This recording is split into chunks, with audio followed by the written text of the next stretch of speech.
Hey everyone, Tim again, back with another sports card episode. Decided to bring back out the Dodger jersey. Wanted to talk some NBA playoffs today, as well as some baseball, maybe show off some cards. Thanks for the feedback, much appreciated. And I wanted to go over some basics as far as what types of cards to buy. I got a phone call today from my cousin Gilbert, so shout out to Gilbert. It's great to see people might watch this video and actually get into collecting cards. So he found a card shop near where he was today, decided to stop by and take a look at some of the cards there. And it can be overwhelming. There's so many choices, so many brands. So if you really have no idea what to buy, and even if you used to collect back when it was popular in the 80s and the 90s, things have changed quite a bit. So I wanted to go over some basics on what types of cards to buy. When I first got back into it, the card brand that was presented to me was Prism. That was the card to buy, the brand to buy. And so I actually have example of a couple of Prisms. This is an Emmanuel Quickly. Not sure if you could see that very well, but you can kind of see. Let me zoom out here. This is Emmanuel Quickly. This is from this year's Prism, which just came out about a month ago, causing the fights over at Target and causing a lot of problems. So that's a different story. Anyway, Prism is what you would look for mainly for basketball and football. I would say that's the top of the line brand. So if you were to walk into a card shop or go to even just going on eBay and typing in Prism, that's what you would probably want to look for basketball and for football. For baseball, it's still Topps. So if you remember the brand Topps back in the day, that's what it is. Topps has the exclusive rights to use Major League Baseball, the name and the logos of every team. There are, just to let you know, there are Prism baseball cards. And those do not have logos of the team. So for that reason, they're not really considered as collectible as a Topps brand card. So that's the distinction. Most people, if they're going to buy baseball, they're going to buy Topps. There's also a kind of a spin-off brand called Bowman. So it's Topps and Bowman for baseball. And then for hockey, that is Upper Deck. You guys might remember Upper Deck from the iconic Ken Griffey Jr. rookie card, which was Upper Deck, and that was the first year that Upper Deck came out in 1989. Make long story short, a lot of stuff happened between then and now, and Upper Deck has the exclusive rights to hockey only. So they print hockey cards, and that's about it. And I actually don't have any hockey cards to show here. So this channel is mostly focused on baseball, basketball, and football. So let me see if I got some Topps. I thought I had one here. Should have had it on top of the stack here. Showed you a Prism. And actually another brand. So for basketball, there's actually two other brands. There's Donruss Optic, and you might remember Donruss from back in the day, the Ken Griffey Jr. rated rookie card. And I actually did pull out a rated rookie card here. This is Precious Achua, who's got some interesting, his siblings have some interesting names. So I think one of them, his siblings' names is God's Gift, and another sibling's name is God's Will, and another one of his siblings is Peace. So just a fun fact for you there on Precious Achua. The Donruss rated rookie, there's Donruss and Donruss Optic. That's probably second tier from Prism. So that's again for football and basketball. And then they also have Select.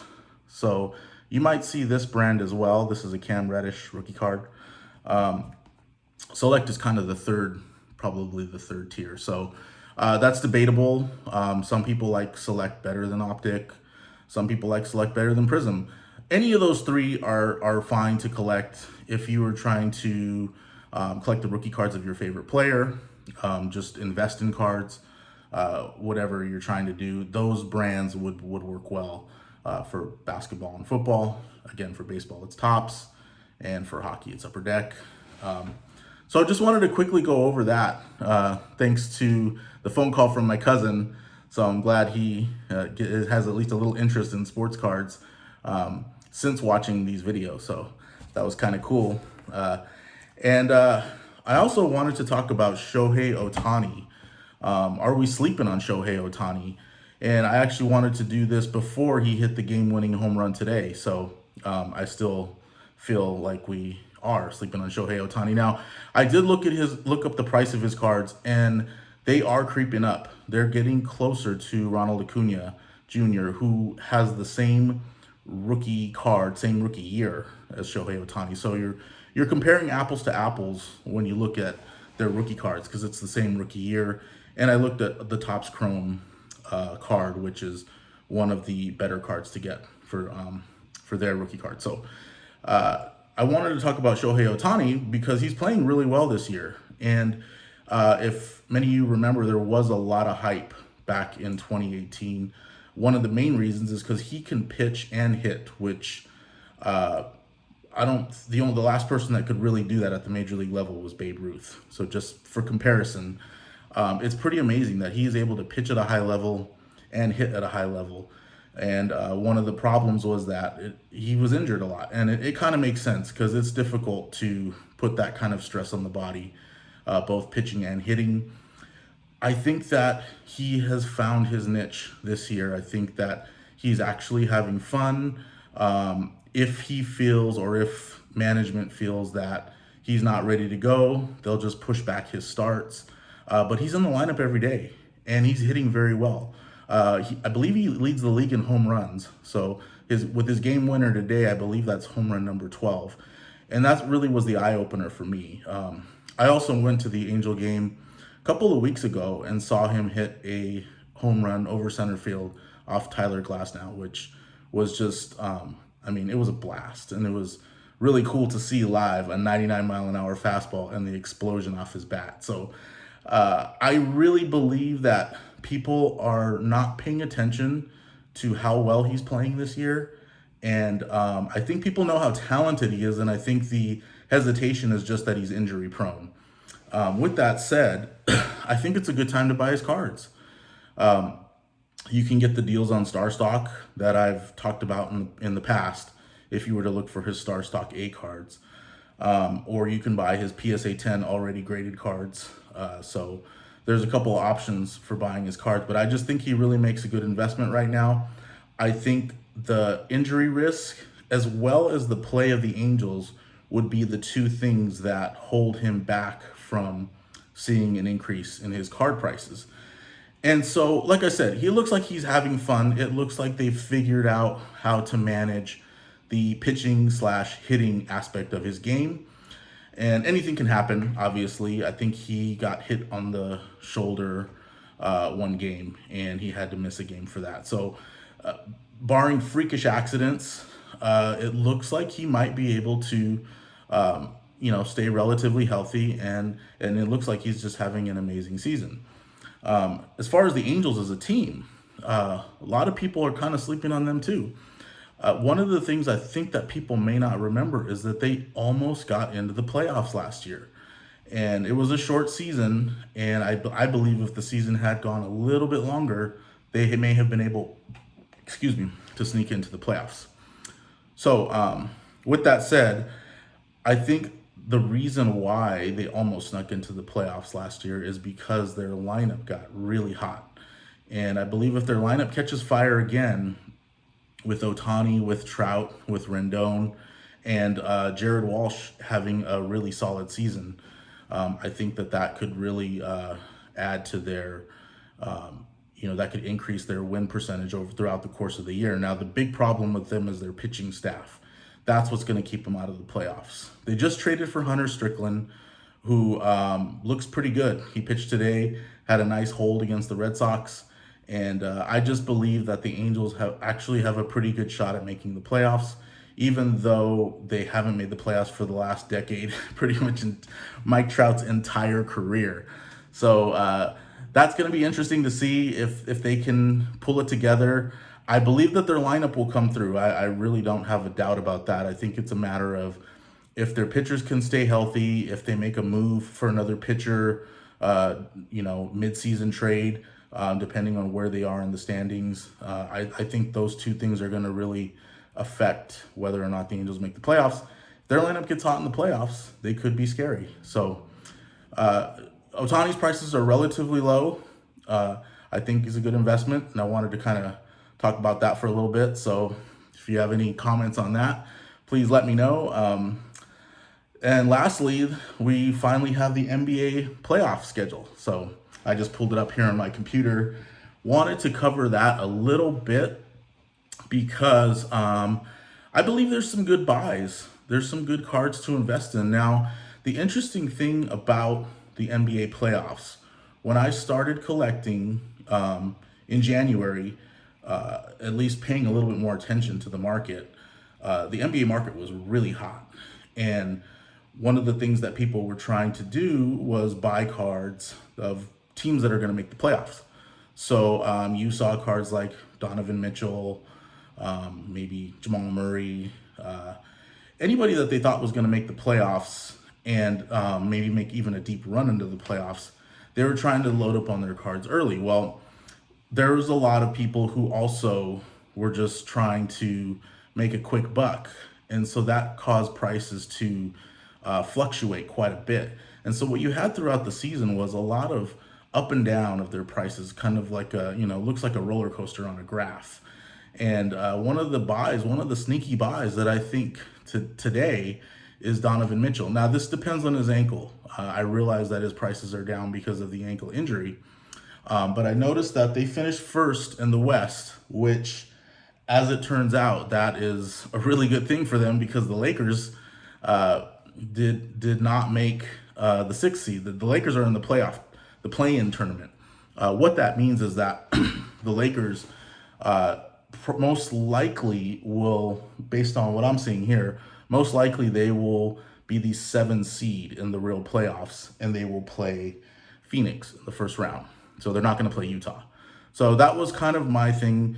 I was thinking to myself, well, if Donovan Mitchell doesn't, he's just not ready to go in the first round of the playoffs, and they have to play the Lakers, then it might not be such a good investment. He might not even really see the playoffs at all.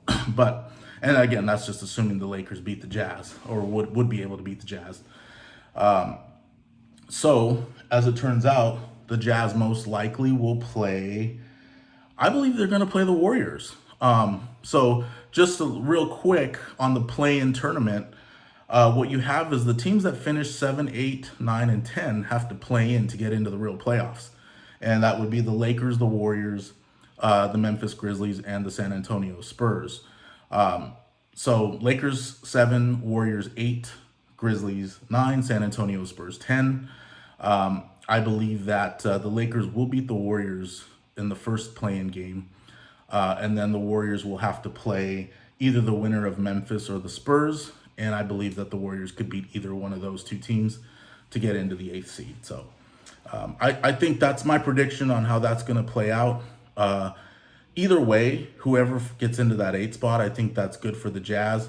I think that the way the Jazz play, they play a team game, and they're playing very well, even without Donovan Mitchell. So I believe that they'll be able to handle whoever they have to play in that first round of the tournament.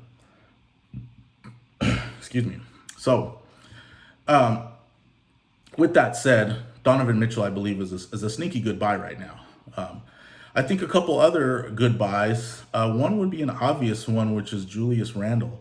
I was looking at Star Stock, and I noticed that a couple of his select rookie cards, are actually relatively cheap. It's kind of surprising considering the type of season he's had. For those of you who may not know, Julius Randle averaged 24 points, 10 rebounds, 6 assists per game. These are very solid numbers. If he were to average a higher assist number per game, they would be on par with the likes of Nikola Jokic or maybe Luka Doncic. It's hard. They would still be not as good, but similar stat stuffing numbers. So if you look on Star Stock, there's still some decent select rookie cards for Julius Randle, which are pretty good buys right now. And when I'm looking to buy for the playoffs, I'm thinking of teams that are going to make either a deep run into the playoffs or maybe exceed expectations. And so in the case of Julius Randle, I think that I think that the Knicks will beat the Hawks. I think it's going to be a great series. I think the Hawks are a really good team, and I could be wrong, but I would definitely buy some Julius Randles, and I believe if they get past that first round, I think that will increase the value of his cards. I think people will react to that and want to scoop those up. So those are a couple of sneaky buys for the NBA playoffs. Looking at the standings, I don't know if I see anything else that jumps out at me. I think that maybe Jimmy Butler might be another sneaky play. Looks like the Heat finished sixth. They'll play the Bucks in the first round. Actually, so I don't think the Heat are going to beat the Bucks this year. I think they're playing well, but I think the Bucks actually have a really solid team. I think that they maybe just didn't play their best games these last couple of years. Their best, they didn't have their best series with the losses to, I believe they lost to the Heat last year, and then maybe the Toronto Raptors the year before. So Giannis has proven to be a great player, but also with the signing of Drew Holiday, they seem really solid, really well-rounded, and Drew Holiday actually would be another sneaky buy. His cards are extremely rare too, so that's something that I haven't really touched on. But some of these cards, Julius Randle, Drew Holiday, even Anthony Davis, their rookie years range from 2009 to 2014. Those were kind of the dead years in sports cards, and there just weren't high print runs. That's a good thing when you're collecting cards. Whereas if you were to buy some cards today, back to this Emmanuel quickly, the print runs are much higher because there's a high demand for cards right now. People are rushing to Targets to buy up boxes. People are going to card shows. People are ordering them online.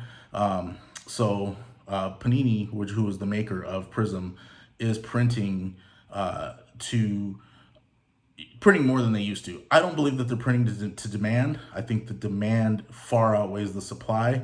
I think that that's a smart thing at this point, but they're definitely printing more than they did in 2014 and 2012, 2013, and 2014. So those years with those rookie cards, Julius Randle, Drew Holiday, Anthony Davis, Jimmy Butler, those are the years to buy. Those are the low print run years. Those guys are at their peak right now in the NBA, and that's really where you want to focus.